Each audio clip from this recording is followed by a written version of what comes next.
കോട്ടയം ജില്ലയുടെ കിഴക്കൻ മേഖലകളിൽ കനത്ത മഴ തുടരുന്ന സാഹചര്യത്തിലാണ് ഉരുൾപൊട്ടൽ സാധ്യതകൾ ഏറിയിരിക്കുന്നത്. കിഴക്കൻ മേഖലയിലെ പെരുവന്താനം, നിർമ്മലഗിരി, മുക്കളം, ഇളങ്കാട്, വാഗമൺ, അടുക്കം, ഇല്ലിക്കക്കല്ല്, നെല്ലിക്കുളം തുടങ്ങിയ പ്രദേശങ്ങളിലാണ് ഉരുൾപൊട്ടലിനും മണ്ണിടിച്ചിലിനും സാധ്യതയേറിയിരിക്കുന്നത്. ഇതേ തുടർന്ന് റവന്യൂ വകുപ്പിന് ജാഗ്രതാ നിർദ്ദേശവും നൽകിയിരിക്കുകയാണ്.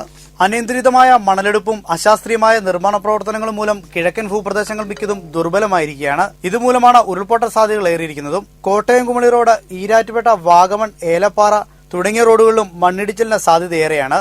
കോട്ടയം കുമളി റോഡിൽ പെരിയാർ ഭാഗത്ത് വെള്ളം കയറി വാഹന ഗതാഗതം ഭാഗികമായി തടസ്സപ്പെട്ടിരിക്കുകയാണ്. മണിമലയാർ, പമ്പാനദി, മീനച്ചിലാർ തുടങ്ങിയ നദികളിലെ ജലനിരപ്പ് ക്രമാതീതം വർദ്ധിച്ചതുമൂലം ജില്ലയുടെ താഴ്ന്ന പ്രദേശങ്ങളും വെള്ളം കയറിയ നിലയിലാണ്. ഇടുക്കി ജില്ലയിലെ മഴക്കെടുതികളും കനത്ത മഴയുമാണ് കിഴക്കൻ മേഖലയെ പ്രതിസന്ധിയിലാക്കിയിരിക്കുന്നത്.